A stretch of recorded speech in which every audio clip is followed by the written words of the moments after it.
Assalamualaikum warahmatullahi wabarakatuh. Perkenalkan, nama saya Arya Fatwa Wiguna. Saya dari kelas listrik A, nomor absen 7. Di sini saya akan mempresentasikan biografi dan pemikiran tasawuf Habibie Fansuri. Yang pertama, riwayat hidup Habibie Fansuri. Habibie Fansuri sendiri lahir di abad ke-10 Hijriah di Barus atau Fansur, kampung yang terletak antara kota Singkil dengan Gosong Telaga yang berada di Aceh Selatan. Beliau wafat dan dimakamkan di sebuah pemakaman di Oboh Simping Kanan, Singkil. Nama orang tuanya sendiri belum diketahui. Yang kedua, riwayat pendidikan. Habibie Fansuri banyak merantau untuk menuntut ilmu hingga ke Jawa, Semenanjung Tanah Melayu, India, Parsai, dan Semenanjung Arab. Ketika pengembaraannya selesai dari Kudus, Banten, Johor, Siam, India, Persia, Irak, Mekah, dan Madinah, beliau kembali ke Aceh dan mengajarkan ilmu-ilmu yang didapat. Belajar tentang paham wujudiyah, tasawuf. Paham wujudiyah diperoleh Habibie Fansuri dari Ibnu Arbari, Abu Yazid Al-Bastawi, Al-Halaj, Al-Rumi, Al-Atar, Al-Jami, dan lain-lain. Beliau lebih banyak menghabiskan masa hidupnya melalui ajaran tasawuf di kota Barus.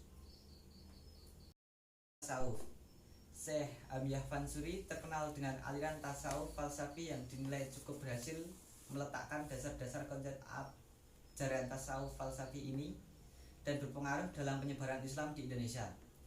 Namun dalam perjalanannya, Nuruddin Al-Raniri dan Abid Al-Rauf Al-Singkil sebagai penentang pemikiran tasawuf falsafi ini, ditandai dengan pemikiran syariah fikih sebagai upaya ortodoksi praktik tasawuf ini. Di Indonesia, pemikiran ini dituangkan dalam Siratal Mustaqim yang memuat fikih ibadah oleh Al-Raniri dan Mirat tentang fisik mamalat oleh Al-Singkil. Di samping terjemahan Al-Mustafiq, murid terkemukakannya yang bernama Syaifuddin Al-Ashmus Sumatrani. Karya-karya Habibie Fansuri. Karya-karya Syekh Habibie Al-Fansuri yang terkenal di dalam kesusastraan Melayu atau Indonesia tercantum buku syairnya, antara lain Syair Barong Pingi, Syair Dagang, Syair Pungguk, Syair Sidang Fakir, Syair Ikan Tongkol, Syair Habibie. Ada beberapa karangan Syekh Habibie Fansuri yang berbentuk kitab ilmiah, antara lain yakni 1. Asyaful Arifin fi Bani Ilmi Syulu' wa Taqid, berisi kehidupan Habibie Fansuri sebagai seorang sufi. Yang kedua, Syarbul Asyidikin, kitab pedoman pengamut tasawuf yang baru mengenal Tuhan. Untuk yang ketiga, Al-Mutlaqdi, berisi penjelasan atas tafsir terhadap hadis. Selanjutnya, peran dalam penyebaran Islam. Beliau memberikan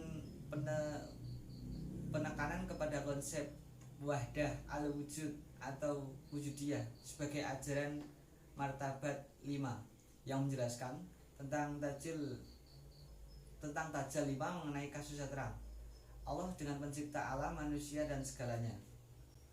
Gelar dan jasa perjuangan. Diberi gelar Bapak Bahasa dan Sastra Melayu serta disebut sang pemula puisi Indonesia karena dalam sajak-sajaknya sudah terdapat ciri-ciri kasusastraan modern. Beliau menjadi pelopor dari suatu gerakan kasusastraan di Nusantara jauh sebelum Belanda datang. Jasa perjuangan beliau adalah seorang ulama sufi dan sastrawan pada abad ke-16.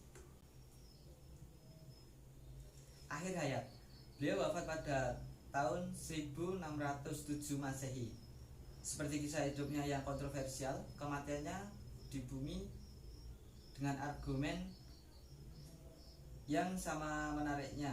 Karena itu, ketika tidak ditanya di mana makam Hamya Fansuri, sejumlah komentar menyatakan perjanjian lama menyatakan bahwa makam terletak di Desa Oboh, Kecamatan Runding, Kota Subul Salam, sekitar 14 meter dari Kota Subul Salam, Aceh Selatan, yang berbatasan langsung dengan Bupati Sidikalang di Sumatera Utara. Terima kasih. Sekian yang dapat saya sampaikan. Wassalamualaikum warahmatullahi wabarakatuh.